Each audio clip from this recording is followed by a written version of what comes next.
Hey, everybody, Carm Capriato, 12 noon East Coast time. And OMG, this is an episode for the Town Hall Academy. It's our 184th week that I've wanted to do for so long. But what it did is it really took me an opportunity to find the right team to come on to have some fun talking about the decade of the 70s. Now, what's so interesting.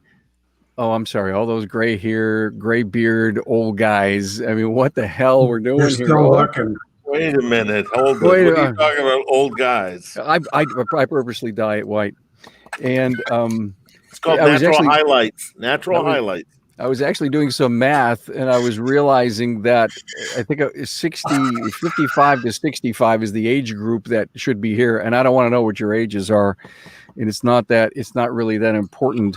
But we're here to talk about the decade of the 70s. And hopefully, if everybody comes on board in the right way, I'll do all the introductions. But the thought of what were we doing back then that were some of our biggest challenges, and what kind of tech was going on back then? Did we have any fun? Were we racing? Were we hot rodding? And then let me just share this other thing with you. Music groups, I don't know about you guys, but I've always said that the 70s was the greatest decade of music. Even, you had to have the 60s in order to get the 70s. But, and so I did some research. Groups that started in the 70s, Queen, Aerosmith, AC/DC, Eagles, Doobie Brothers, Styx, Foreigner, and I have more, but I'll hold right now on that. I've got so much going on in the studio. I brought so many notes in with me. And by the way, everyone, we're going to do an 80s, we're going to do a 90s, and we're going to do a Y2K. We're identical to this somehow. I would love to, Mitch, ask you to say something to see if I've got your voice. No, I still don't hear your voice, Mitch. And Bob, how about you? Can you hear me now? I can hear you now, man. Okay. Great. However it works, we've got you, Mitch. Keep trying to work on that. I appreciate that. And here's something I'd love to tell the audience. We need your help to expand the influence of the Town Hall Academy, especially on Facebook. And here's why. Facebook, they play with their algorithms all the time. And if we don't get comments and we don't get likes, we don't get seen by many in the industry. They just don't even know that we did the Town Hall Academy as much as we promote it and everything. And for all my presenters, you can see the comments from Facebook on the stream for all my guests here in the studio. And I'd love to know what city you're in, because that helps us get some shares. And so anyway, that's the story there. We would love to get some comments, what city you're from. And we'll see if I just read something about this whole Facebook algorithm thing, and I figured, well, maybe it's time that I ask the audience for some help. Not that we don't have some great viewership and great listening to the podcast, but it's something nice that I figured, instead of sitting back, let me be progressive with it. Hey, we've got two great sponsors for the show of the Town Hall Academy. Shopware's contactless service is key to keeping your bays full while remaining 6 feet apart. We still have to do that. Shopware's completely digital workflow will wow your customers and keep profits up. Tara from Topol Service Center commented recently, "Thank God for this amazing cloud-based software during this difficult time. She can't imagine life without it right now." Thanks to Carolyn and hashtag Team Shopware. Book a demo at getshopware.com. And the great folks at Shop Marketing Pros. Does your social media truly represent your shop, or is it just plain vanilla generic posts? Well, it doesn't have to be that way. The experts at Shop Marketing Pros listen and create social content that connects you to your community on the web at shopmarketingpros.com. Hey, Mitch, did we work out your audio yet? Probably not. Golly, I was going to go to Mitch with the first question. But here nor there, everyone has submitted me their experiences from the 70s, and a couple of things that I saw there was the fun that you had putting headers on cars, but more importantly, what I saw repetitively, Bob, was the carburetor work that you guys did and that you did so much of. And I know Mitch has a great story to tell about carburetors when we get his audio up. Bob, did you do any carburetor work? Oh my God! Every day, I bet you we probably did 3 to 6 carburetors a day. Whether it was for our own customers or we had a lot of shops that just didn't want to deal with carburetors, so they would pull a carburetor off, bring it down to our shop, and we loved just doing that, like benching it. So yeah, we did a lot of that, and a lot of it was high performance work. We had 2 drag strips, one each direction from our shop, and so we did a lot of muscle cars and performance work. Always busy with that. You've got some really great stories to tell about your shop. And you know what I failed to do is introduce everyone. Chris Chesney is with us, Senior Director, Customer Training, CarQuest Technical Institute, Advanced Professionals. Thanks for being here. You're not an old friend. You're not old by any means, Chris. I don't even know why. I don't even know why you're on the panel. And I'm your friend. I have no clue. I'm only 39. That's what I thought. This is what the automotive industry does to you. We all are 30 down. Mitch Schneider is with us as soon as we get his audio worked out. Former shop owner, speaker, author of Misspire, What to Do When Things Aren't Running on All Cylinders. There's a pitch for the book, Mitch, right there. There you go. Got to read this book. Got to read that book. Maylan Newton's with us, business coach from ESI, the Educational Seminars Institute, and recently a new board member of California Skills USA Board. Thank you, Carm. Well, that's pretty cool. Bob Pulverenti. Bob, did you actually retire? I did, August 1st. Oh, dear. So I have to say this word, former executive director of the IGONC, the Independent Garage Owners of North Carolina. And I don't know why Jerry's here, because I don't think you're old enough to be here. The Auto Shop, Plano, Texas. Carm, January 15th, we'll celebrate 40 years owning this company. I am 62 years old. I belong in this group. Are you kidding? Yeah, you're qualified. I'm definitely qualified. First of all, I'm going to take Maylan's advice, and I'm going to apologize. I'm going to apologize for whatever the heck comes up today. I know I hear you. And you know, we want this is the fun summer episode that I want to have. Actually, in a few weeks, you know, we're going to actually do a cookout, our first ever food cooking show. We're going to do a barbecue because so many of our shop owners today they cook for their people. So we're gonna actually have a good old friend of mine cook, I believe, an Italian sausage hoagie with peppers and onions right here on the Town Hall Academy in a couple of weeks. I just thought, you know me, I got to try it. If it's new, if it's different, we're going to try it here, just like this Decades show. There was one thing, Mitch, I hope you can get that microphone fixed. Actually, Mitch, I see that your microphone's on mute. So maybe that's one of your problems here. Let me see if I can unmute your mic. Keep working on that. Maylan, you were Mitch's Snap-on guy for a while. Am I right? That's correct. That's actually the first time I met Mitch is when I went into him as a brand new greenhorn Snap-on tool dealer. Amazing. You know, what a glorious, glamorous job. And they didn't teach you a thing, did they? No. I mean, you know, they put a field manager on your truck, and as I like to put it, and I'm going to apologize also, just like Jerry, they used the military method of F up, move up at that time. And we pulled into the driveway, and he hops off the truck. Remember, this is the first visit to Mitch's shop. And he says, I'm going to go across the street and have a cup of coffee. Good luck. And walked away. And it was like, okay. I mean, so when I got done with the stop and, you know, introduced myself and just kind of on a wing and a prayer, I drove away and left him. I didn't go pick him up. He had to walk to find me at the next 3 or 4 stops because, you know, he just abandoned me. And You couldn't be talking about me. No, we got you, Mitch. Hey, good morning, Mitch. I'm really a nice guy. I mean, it's like, it was him. Trust me, it was him. did And he buy anything? Mitch, oh yes.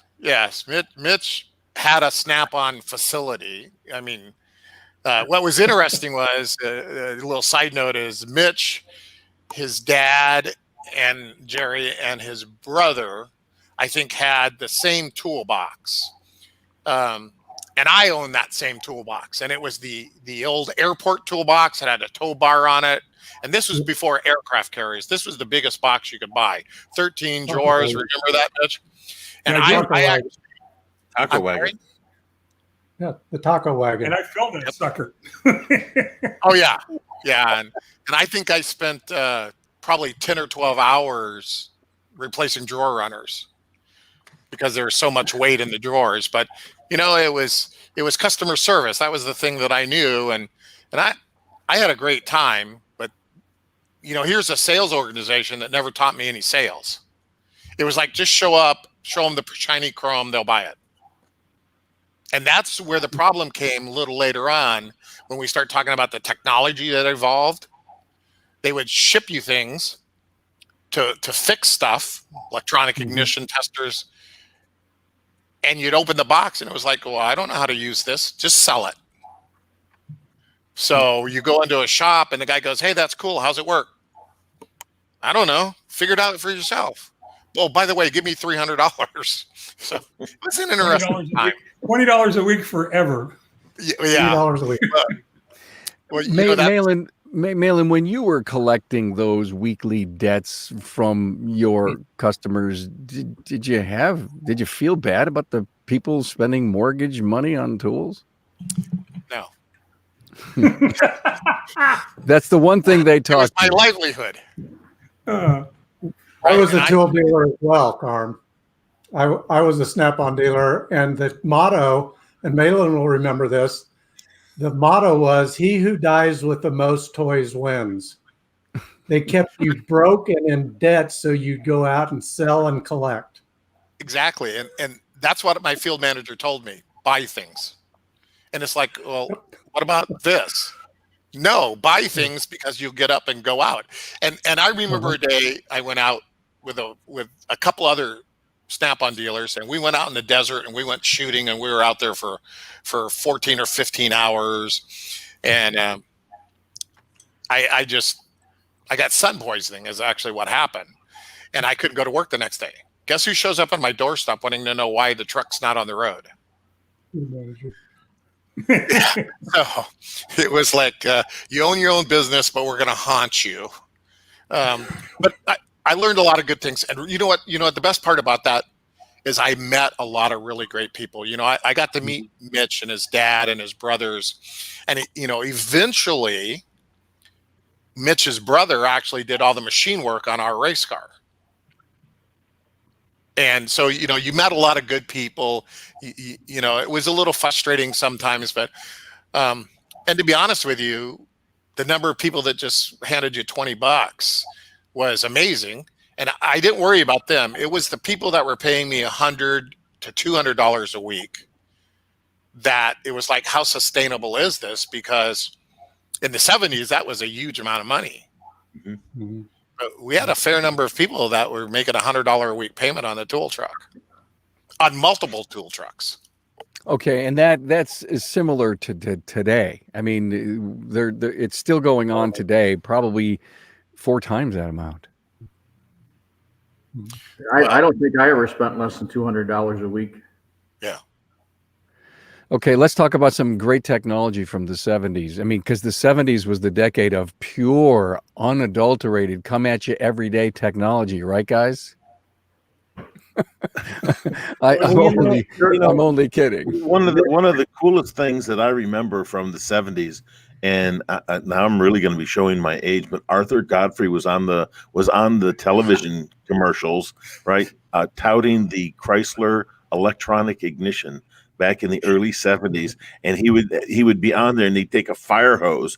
Now, there's no way that guy could hold a fire hose when it blasted, but it blasted underneath the hood of the car, and he reached in and started it.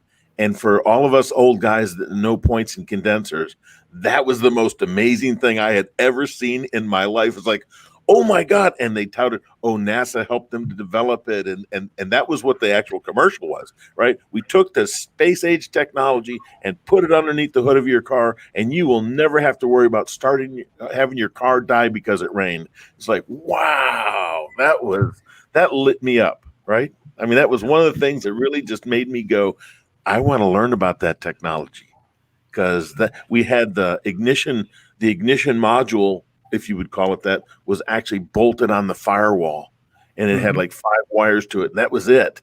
And it was just this little state of the art filled with epoxy on the back, and you're sitting there going, how'd they do this? You know, because I mean, we were dealing.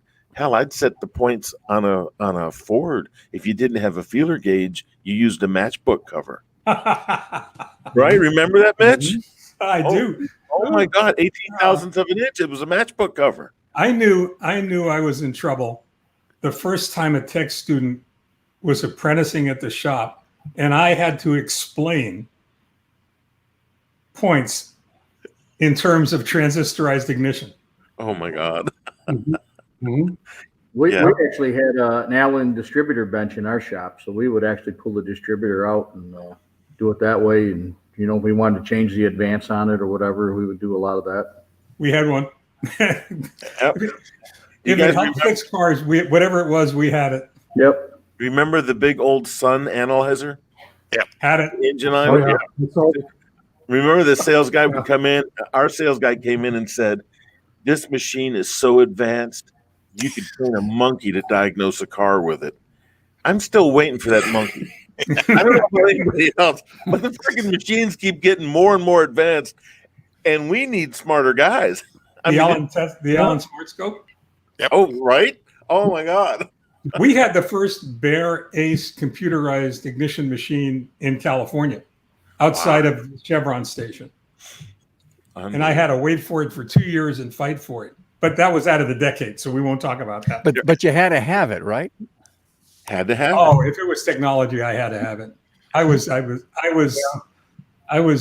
real tech junkie. I think Maylan will tell you it's what if it helped fix the cars, I'd be on it like white on rice. I just You know, were any techs running away from the new electronic ignition and some of the new tech? I mean, every decade something came out and people would say, that's going to go away. I got to quit. I got to retire.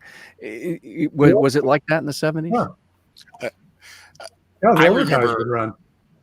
Well, yeah, but I remember a guy, I don't know how old he was, and he was talking about this electronic ignition, this fancy electronic ignition. And I remember him saying, you know, I don't need to learn that. It'll always be points and condenser. And it wasn't very long till he was no longer around because it advanced pretty quickly.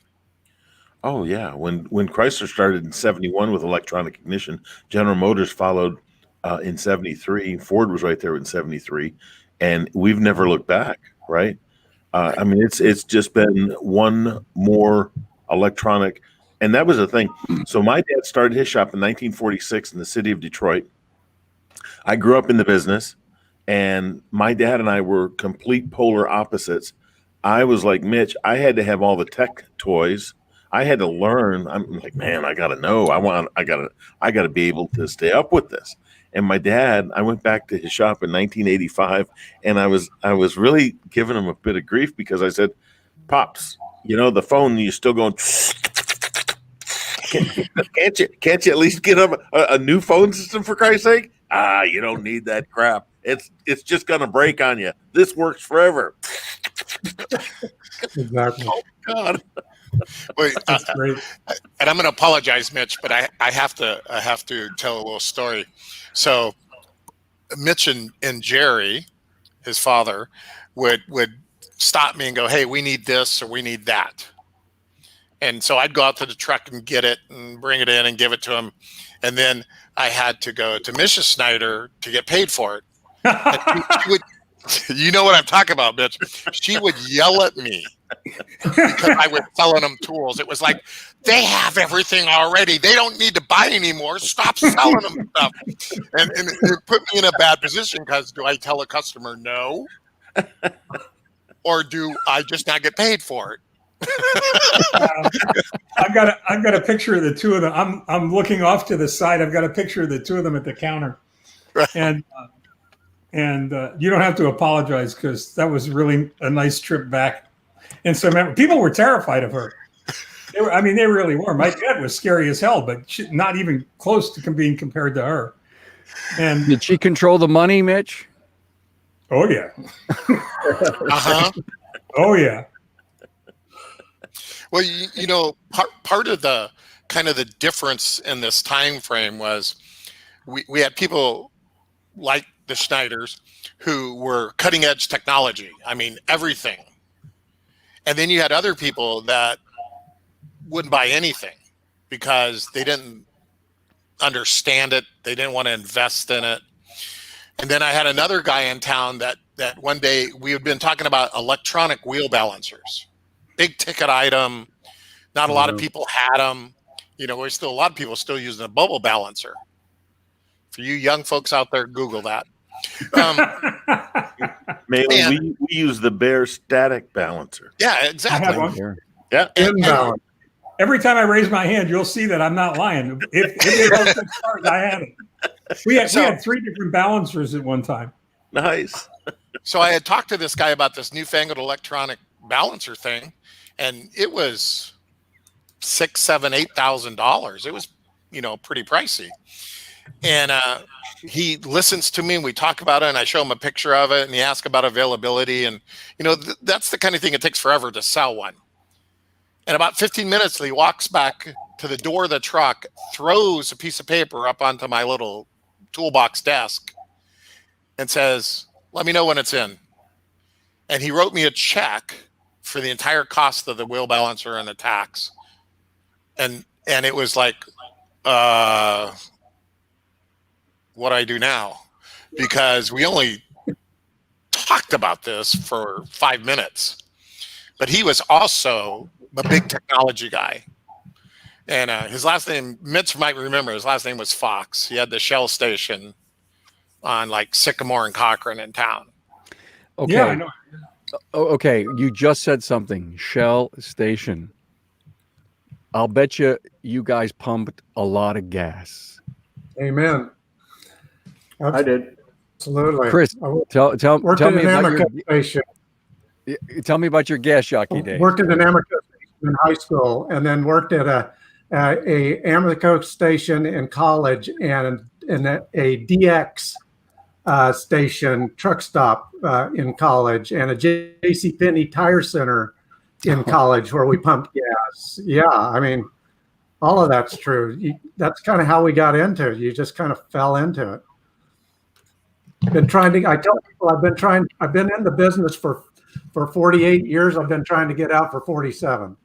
It's like owning a boat.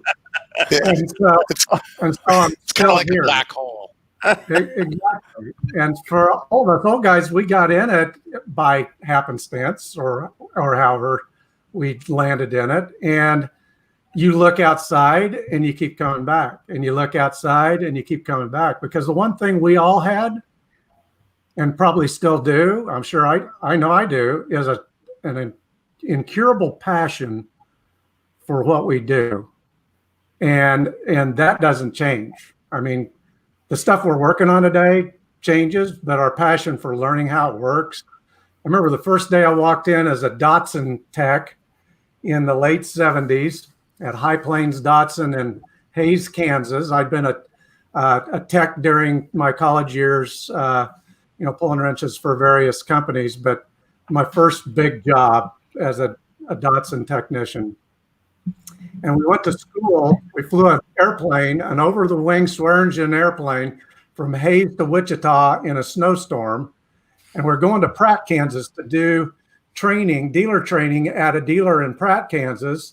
And when we landed in Wichita, we're landing in a crosswind, and I can look out the window of my airplane seat, and I can look straight down the runway.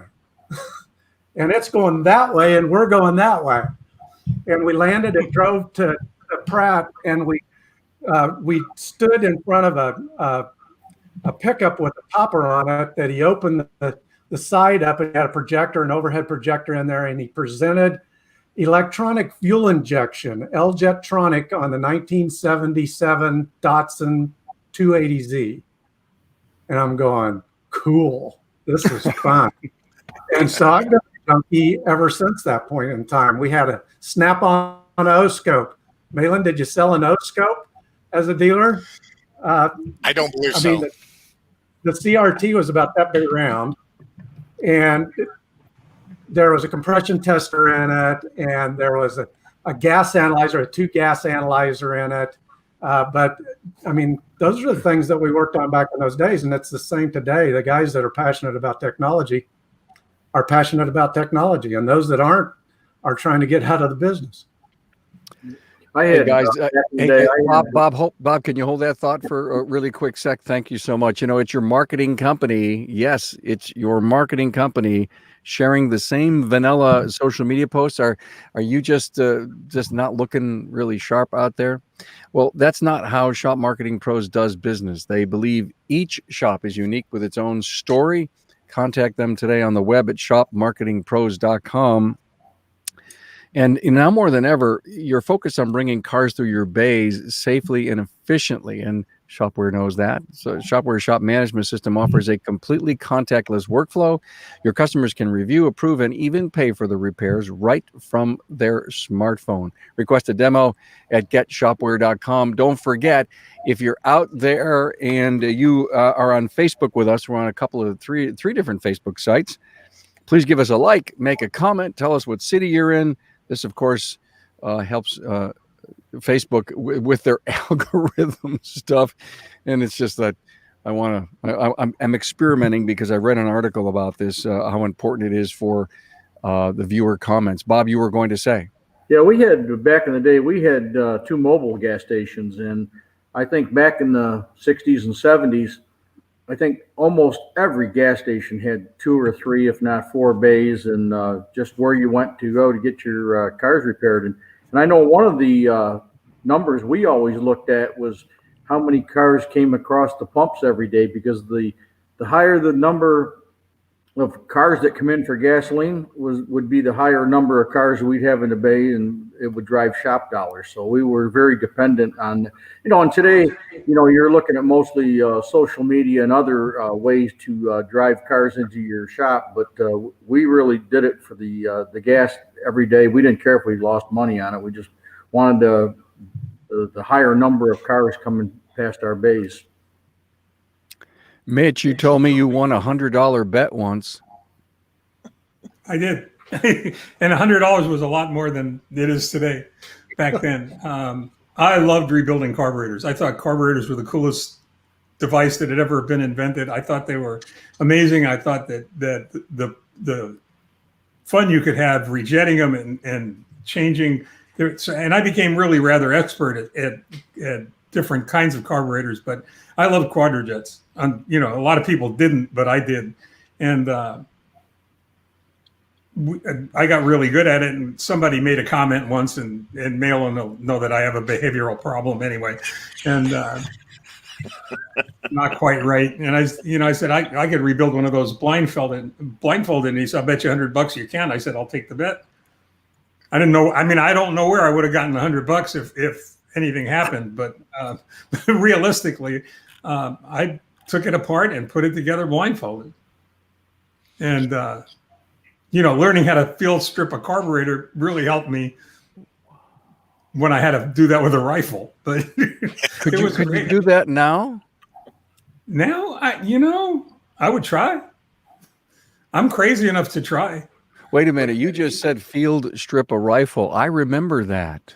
Yep. Oh my God. It was an M16. Yep. So, blindfold. Wow, how cool is that? Guys, can you imagine it being, we having the technology we have today and having seen the video of Mitch doing that? Who would have ever thought we should have, videoed that, but there was nothing to allow you to do that. There's a gentleman named Bruce Caron who's a wonderful tech, but he's also a brilliant photographer. And every once in a while he sends pictures over Facebook, and he had this incredibly old brick building, out of the 30s for sure, maybe the 20s, and a big neon sign that he grabbed a picture of that said carburetor repairs. And it was like, yeah, right. And but wasn't it back in the 70s that you were especially shops were electric carburetor shops together. I believe many shops that were doing alternators and starters, they were rebuilding them from total scratch. They were also into carburetors. And I remember selling more high-grade Jiffy kits than ever. And I'm sure our generation today doesn't even know what that is. Right. How many of you know what a growler is? Oh, yes. How many of you used it? I still have one. An armature cutter. For the armature, yep. Yep. We had one. Well, You know, Mitch, when you were doing your quadrajets, did you seal the Welsh plugs? Oh, yeah. What did you seal it with? We used Marine Tex. We found that was the best stuff. We used epoxy. I would take them apart. I would pop the caps out, put new caps in, and they eventually had kits that had rubber seals on them, but I still used the epoxy. Yeah, and you had to be careful because it wouldn't fit if you used too much epoxy. Yep. Yeah, we used epoxy also. Did a lot of choke pull-offs on the quadrajets and the 2 GCs. How many people had a main well tube fall out? Learned how to diagnose what that was all about. Well, one of the things that I remember is, I think it was Chris that said, we all have this, we like what we do. We have a passion for it.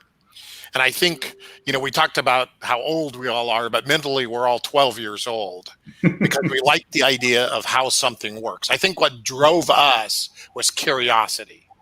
And it was like, that's cool. How's that work? And I remember cutting open, you were talking about the electronic ignition module packed with epoxy, actually cutting that epoxy out to see what was inside it.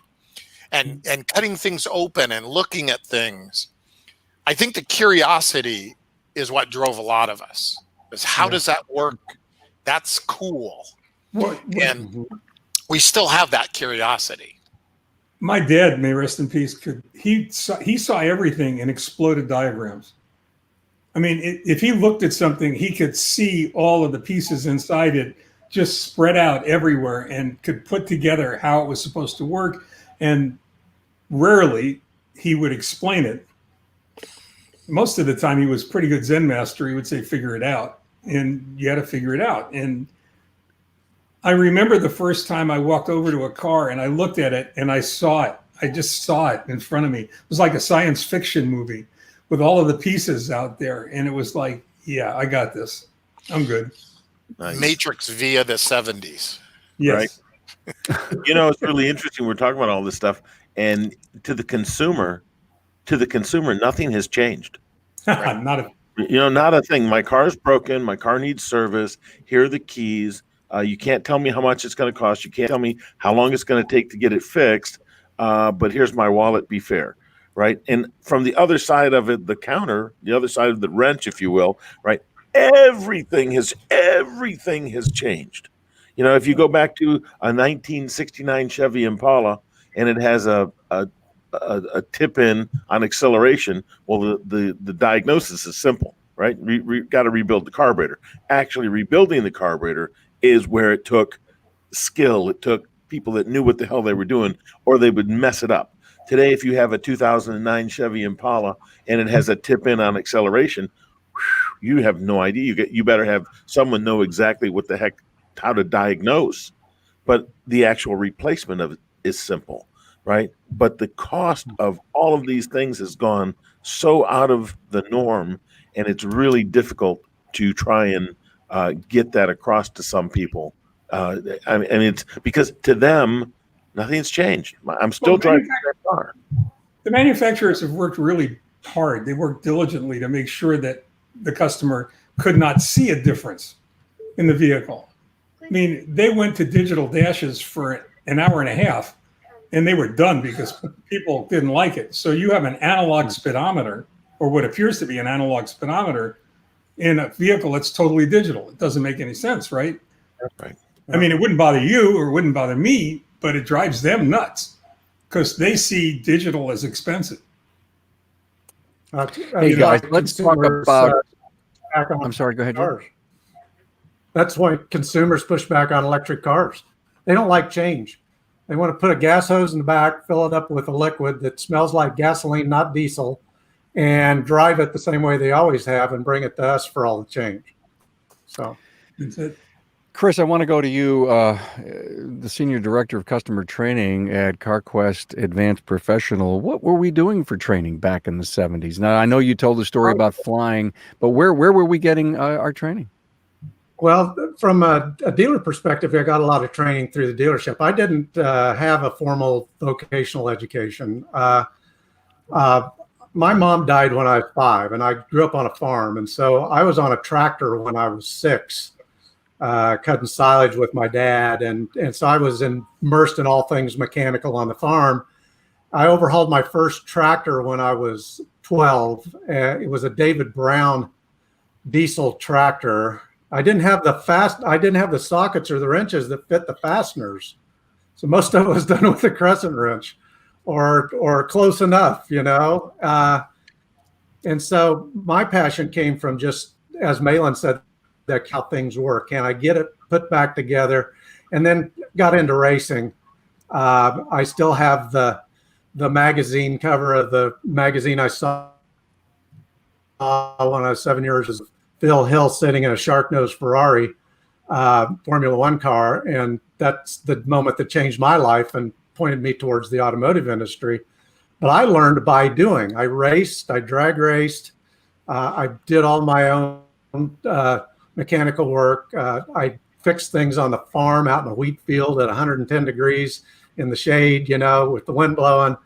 So I went to a dealership and went to formal training, either remotely like I described, or at High Plains Datsun, we'd go to Denver. They put me in a brand new 810 and I'd drive to Denver.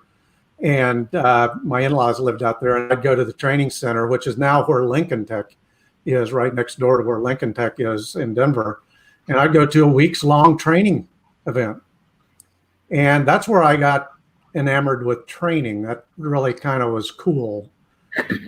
So, you know, today we have so much training available. And back in those days, we had the old Sun Tune-Up Club. We had the champion spark plug guys that would come around. So you'd have those mobile guys that would travel around and do training, but not what we have available today. And obviously we have to have more today because we have more technology. Mitch, didn't you get some training from the GM Training Center? Yeah, out in Burbank, California, for many, many, many years, there was a General Motors training center. It was the same center that the dealership organization sent their techs to. But it had an AC Delco division that was like, you know, off to the side. And they had a wonderful instructor. And can't remember his last name to save my life. His first name was Fred. And I remember thinking he was old then. And he was probably 20 years younger than I am now. Yeah. Up in Buffalo here, Mark Apperman. That's a name I just want to throw out. He was the AC Delco guy attached to the GM Training Center. I would go there to the GM Training Center in Buffalo. That was about 2.5, 3 hours from where we lived in central New York, but it was the only thing available. We could go out to the GM Training Center out in Buffalo, Mark Apperman. We'd go out there for a week at a time. Or we went to the, I think it was about 20 or 30 miles from us, Sun Electric had a training center. But other than that, training in central New York was basically non-existent. And in the 80s, our local association started bringing on some stuff. We started in the 80s seeing management training. There was nothing available. I know we brought Mitch up to Syracuse a couple of times, but until that point in time, nobody had ever even heard in central New York of shop management training.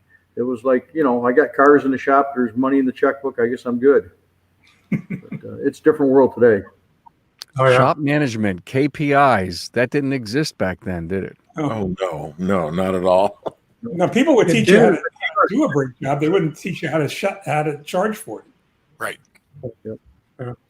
Well, you know, And nobody ever included the cost of the tools we've been talking about into the cost of the repair. That was just the cost of doing business. There was no return on investment that you actually figured into your daily operations. So you got, I mean, what did you need a level of sophistication as a shop owner or CEO? You could literally make money just doing brake jobs, couldn't you? All day long. Mhm. If you had them All day coming long. in all day long, yeah. You could. Brakes, shocks, That's a carburetors. Yeah, it's constant. We 30,000 actually, inspections. in upstate New York, we actually had, in the 80s, we had Chubby Fredericks come a couple times. And this was back when Chubby was Chubby. There was no API. It was just Chubby. He would come and do a class and, do his deal. And, but he, today, I mean, how many hundreds of people that work for that organization? But yeah, we had him back in Syracuse when it was just him. But we like back when in the day when I had whether it would be a VAT 40 or Sun Electric or it'd be the 1215, 1115, we actually not only charged for all of our labor time we had, but back in the day, I charged actually a hookup fee for anything we did. So we would charge X amount of dollars to hook it to a VAT 40 or X amount of dollars to hook it to a 1215. And later, as we got into scan tools, we charged a scan tool hookup plus labor or diagnostics. So we weren't afraid to charge. Thank you for all the comments here on Facebook. I opened the show talking about groups from the 70s. And I told you a few of them that started in the 70s. Well, here's a few more. Talking Heads, Blondie, Journey, Steely Dan, one of my favoriteest groups. Cheap Trick, Yeah, Boston, Average White Band. Anyway, if those ring a bell or anything. Can you still say that? No. What? Oh. Gee, Mitch, I just can't even believe you challenged my thought. So, did any of you guys do drag racing? Because that was a big thing. Absolutely. Everybody's answering at the same time. But how about we go around the room? Mitch, how about you? Drag racing? The street racing count? Sure. Oh yeah. Oh yeah. We'd go to the track certainly, and you get a lot of experience at the track because you wind up. Calluses were one thing, but when you go to the track and you needed to pull spark plugs out to see how they were burning, to see how to change the jets so that you can make a better run the next time, that was challenging. But I mean, there were I know people that had two identical cars. This is the truth. I know people that had two identical cars. One that they would drive to suck you into a race, and then another they'd show up with later on that night. And the only thing that was similar was the exterior. Because, there were like a 200 horsepower difference under the hood and whatever it was they went home to get. They damn near had a trailer at back. Yeah. You remember Big Willie and the Street Racers on Venice Boulevard in LA? Oh, yeah. And he was big. He had a Superbird. Yep. It's crazy, wasn't it? Yeah, we constantly had drag cars running out of my shop. All the guys who worked for me had drag cars. A lot of my customers had drag cars. We had a lot of muscle cars we worked on. One of the best cars I ever had was an AMX, and I remember we had an 8 mile drag strip just down the street from the shop, and we had 538s in the back end with a 264 low gear, and we would basically shift just off the line, and the front wheels would still be in the air. I mean, it was a great ride. But we had a lot of fun back in the day. Yeah, you have to be just a couple of degrees off the bubble. And if you talk to technicians today about stuff like this, I wonder what the percentage is of kids that are working on cars today professionally that love the machine as much as we did and enjoyed. I always kid around about loving linear speed. It wasn't just that I like to go fast. I like to go fast. Yeah. I used to like to get there in a hurry. And I was crazy when I came to California. I was really self-destructive, so it didn't matter to me if I hurt myself. I mean, I was lucky enough so I never did. But and David, my brother, was a brilliant machinist, and he could make anything go faster. He just he wasn't quite right. I'm not sure he still is, but we have to do something. Mitch wrote me and he said, yeah, I had a ton of fun in the 70s. In fact, I can't even talk about some of the fun that I had. And so maybe one day we have to do cocktails with Mitch, and get him just to loosen up and hear some of these stories that he will not tell us. You need to prefix that with the names have been changed to protect the guilty. Yeah, no, Do any drag racing, Chris? A lot. Started in high school. Had a 66 Mercury Cyclone GT 390 horse or 335 horse 390. That got me started. I had two Boss Mustangs, a 302 and a 70 302 and a 71 351, a drag race to 351. Built a Maverick Super Modified when they came out with Super Modified. If you remember, Super Stock Illustrated magazine came up with that 10 pound per cubic inch pro class car, and I'd tow it to Bristol, Tennessee, and would race on Thunder Valley back in the day when there was still a mound of mountain between the circle track and the drag strip, and the drag strip had a slight right turn through the lights that it was fun to watch the fuel cars go through, because they would pull the chute and then try to steer the car to the right to keep it on the track. And moonshine was being brewed just up the hill from the pit. It probably still is. Yeah, probably still is. Absolutely. I had a guy come down and wanted to trade me a gallon of Shine for a 6-pack of Coors. I lived in Kansas, grew up in Kansas, but Kansas had Coors. You couldn't buy Coors any other state of Colorado or Kansas. For sure, you couldn't buy it east of the Mississippi. And I had a fifth wheel trailer, and it would shove 6 cases of Coors in the nose of the enclosed fifth wheel with some dry ice, and I'd take it. I was a bootlegger, and I'd take it to in Florida to race IHRA, and I'd trade that stuff for money, sell it for $20 a 6-pack back in those days, back in the early 70s, and it'd pay my gas to get back and forth. So yeah, I drag raced a bit. Bob, were you one of the first that got an ASE certification? I don't know about one of the first, but early 74, 75, I had all of them. It was at the time, it was NIASE and later become ASE, but we were called double cogs. Yeah, I had the master in ASE, I had the L1, I had machinist, I had heavy truck, I had school bus, I had auto body. I was one of them guys back in the day that I liked taking tests, and I could, even if I didn't know anything about it, I could usually logic it out, and so I could take a test and pass it. And I never did any work to speak of. So you were telling me, anybody remember Chilton's Certified Automotive Repairman Society? Oh wow! Yeah. I still have the patch. Well, Mitch, you started the Service Technician Society, STF. Federation of Automotive Qualified Technicians. Yes. I still have a patch on one of my uniform shirts with that. I love you. I'd kiss you if we weren't socially distanced. Remember FAQ that you did, Mitch? FAQT? Yeah. That's it. The thing that killed us was technology. It didn't exist. Yeah. If we had the technology then that we have today, oh my. Oh, we'd still have that association of qualified technicians. I'm sure of it.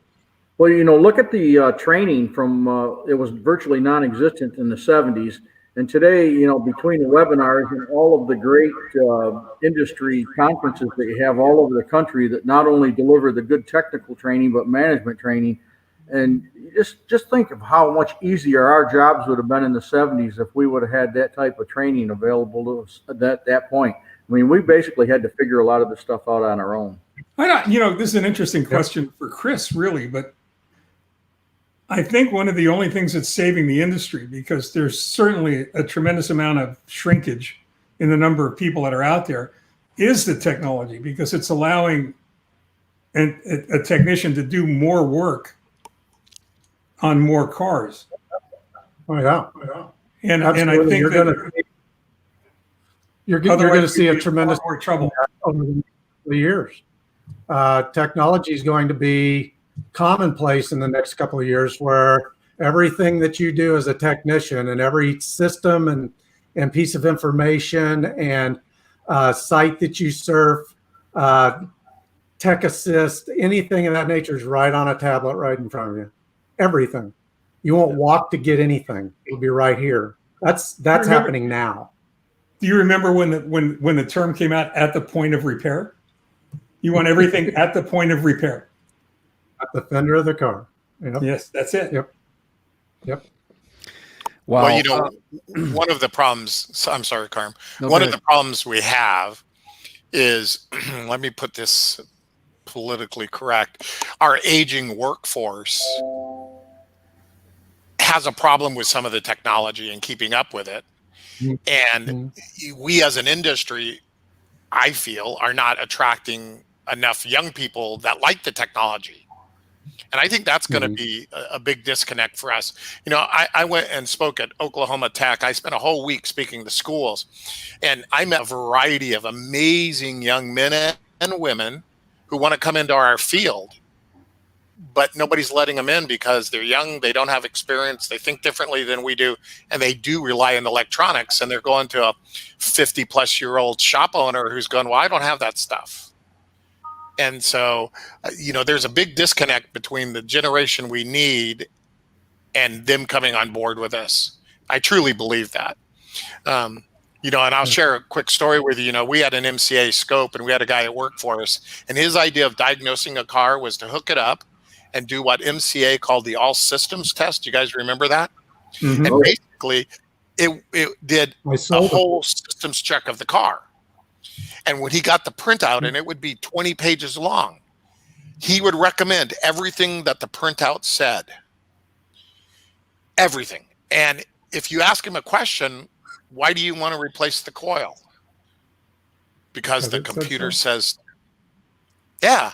And it was like, okay, I got to sell this to the customer, and you just wrote down 48 parts because the machine says so, but tell me why the machine said so.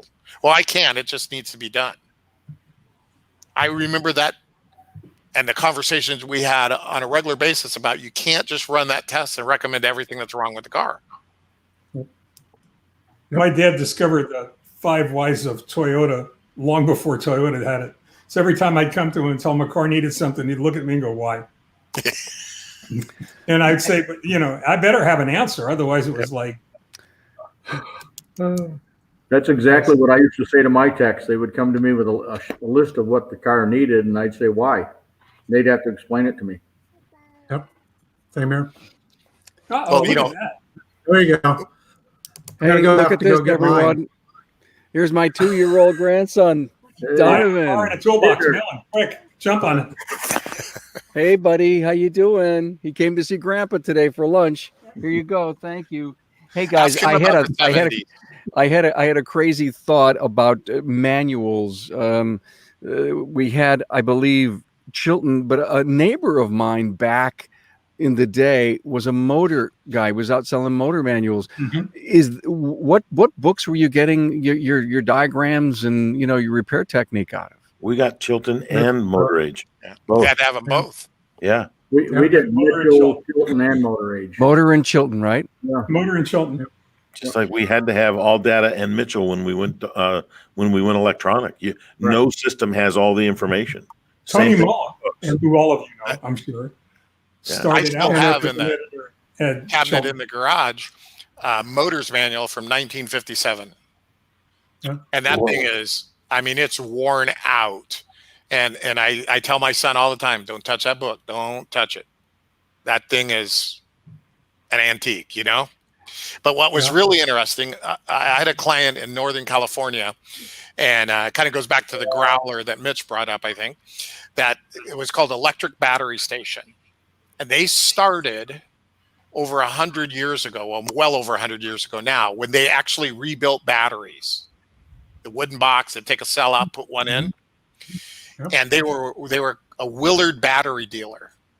And Willard Battery, the guy who developed Willard batteries, developed the starter, because at that point cars were just using batteries for lights, and he wanted to sell more batteries, so he developed electric starter, didn't patent it, gave it away because he just wanted to sell more batteries.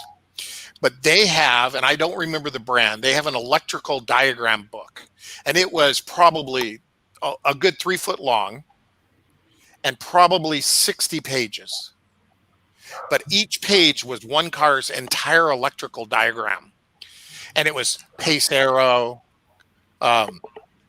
I mean, all the cars from the 30s and the 40s, but their entire electrical system was on one fold-out page.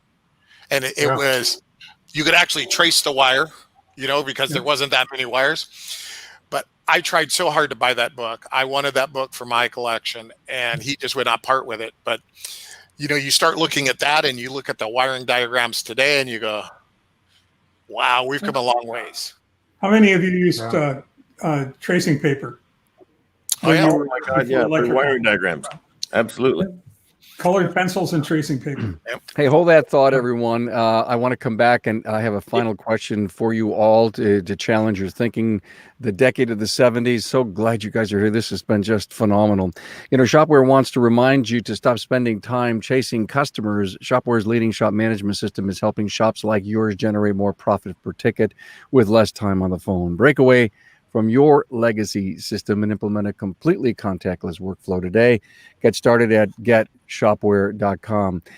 Is your marketing company sharing the same vanilla social media posts that they do for every other shop? Well, that's not how Shop Marketing Pros does their business. They believe each shop is unique with its own story, and you know that about you. Contact them today, shopmarketingpros.com on the web. This was great. Thank you so much for getting this, if you will, legacied, locked down for future people to listen to and hear.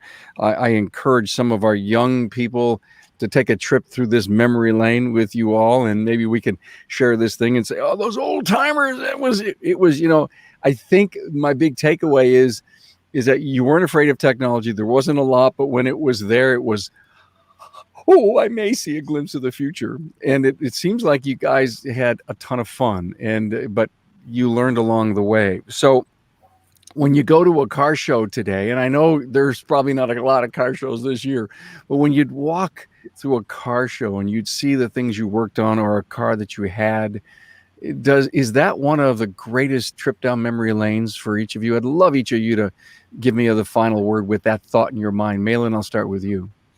Well, it's kind of funny. I have a 30 Model A in my driveway right now that my son drove home with a blown small block in it that he's going to make a rat rod out of. And that's a lot of fun. But, I look back on the cars that most of these people have never seen. An Avante, Studebaker, Avante, McCurr, from Mercury. And you look at those cars and you go, I'm glad there's not more of them because they were a pain to work on.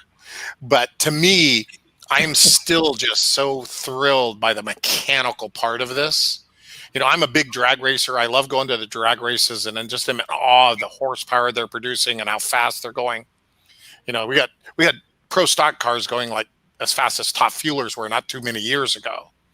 But I go to these car shows and it's like, wow, that's a cool car. That's all it is. It's just a cool car. The technology is interesting. I'm still curious about how it all works. And that drives some of my passion. Even though it's driven towards, the management side of it, I still get that feeling in the pit of my stomach about these cool cars and the technology and what they did and how they changed and how difficult some of them were to work on, like a Citation, where you got to take the air conditioning out to change the distributor cap on it. And you look at some of the engineering that went into it and the rack and pinion steering, that was foreign for most of us for a while. And it's really not that tough a technology. But I'm just driven. I love cars. I'm a car guy deep inside. Cars, motorcycles. That's just exciting to me. I don't care what it is, who made it, who worked on it, who designed it. It's just cool to me. Thanks. Maylan, business coach, ESI Educational Seminars Institute. Thank you very much. Jerry Kezhaya, the Auto Shop, Plano, Texas. Your final words, my friend. I'm in, I guess, everybody's camp, same camp as the rest of you folks here on this call. I'm a gearhead from Jump Street. I'll be looking at something on my computer and I'll mutter something like, wow, look at the curves on that. And my wife will say, what kind of car are you looking at? And she'll come over and sure as hell, I got a car on my screen, right? I just think cars are amazing. They never cease to amaze me. And I've been bitten by this since I was a kid. And I hope and pray that I get to carry this for a lot longer than the 60 years I've been pulling it. But there is nothing about a car that does not amaze me, other than how people abuse them and they continue to run. That's probably the biggest amazement that I see. People, it's just a fascinating piece of equipment that we get to play with, and we get to play with it on a daily basis. And I love that. So thanks for having us here. Thanks, man. And you've been doing it for a few years now. A few, yeah. Chris Chesney, Senior Director, Customer Training, CTI, Advanced Professional. Chris, your final words? Well, growing up in the Datsun world, that didn't last very long because the brand changed. But I worked on a lot of Z cars, a lot of Fairlady Roadsters, and put my hands on a lot of those vehicles. And over the last 10 years, I've been looking to try to find project cars and so forth. If you haven't paid attention in the last 18 months, the S30, the Z car, has exploded. And so now all these, and they were horrible bodies. They rusted out before your eyes. They were rusty coming off the transport.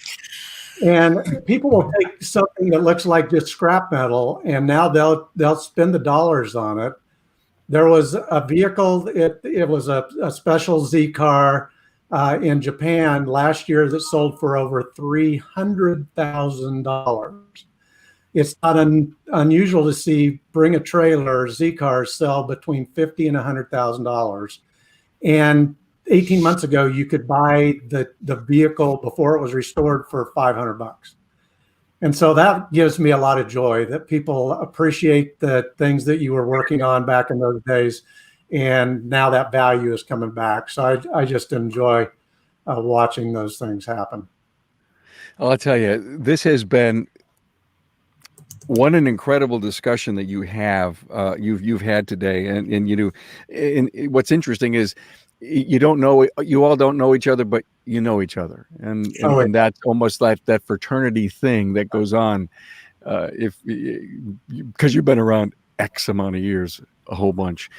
Final words, Bob Pulverenti, former Executive Director, Independent Garage Owners, North Carolina. Bob? There's a couple of things that I still really enjoy with cars is we have a group route the South, Classic Gear Jammers, and they put on shows and basically manual shift stock, super stock, 60s, 70s cars. Love watching them run still. And we also have another group here, Southeast Gassers, and they're basically 60s rules for gassers. And I just love going and watching them. And then on a whole different perspective, I like going to SEMA and seeing what all these really young, innovative builders do to these cars today, and just the technology that they pour into them. And you look at one of them and you just say, wow. I mean, these young guys are brilliant, what they do with a car today. But I love it all. Thanks for being here, man. Mitch Schneider, author, Misfire. Got to read this, guys. Mitch's World. You have the final word here, bud. No responsibility. I've always been fascinated by technology. We've been talking about it for the last hour. But what really fascinates me is that if you look back in the history of our industry and how blessed we are to participate in an industry like this, you'll see fuel injection in the 20s. You'll see electric cars in 1904. Right. All we've done is refined on a consistent theme and made it better, made it faster, made it safer, done all of these things. And I think it's just a joy that this has given all of us, an opportunity to provide for our families and to give back to the industry. And I just wish that there were more people that were able to put the two together and give back as much as, I always used to kid around and say, I got food to eat, clothes to wear, a place to sleep. And I've always got something that runs, and I can always get somewhere because now if I even look at a tool sideways, my wife just gives me the stink eye because the first question the doctor asked me, I'm going to end with this for anybody that's young or anybody that's watching this: wear gloves, wear glasses, wear steel-toed boots. Yeah. Take this industry seriously. A lot of this stuff that we worked with in the 70s, the stuff that had a skull and crossbones on it, had a skull and crossbones on it for a reason. The first question the hematologist oncologist that I went to asked me was, did you ever work with any heavy metals, chemicals, solvents, or petrochemicals? First question. Wow. And, Every day. every day, Every day. every single day. So, be grateful to be in this industry. It's a wonderful place to be. Be careful, be mindful. And as hard as you try to figure out how to fix the car, make sure you take a little bit of time to make sure you fix your business if you're a business owner. Wow. Thank you so much. And by the way, everyone who's on this show has done a podcast or 2 or 3 with me in the past.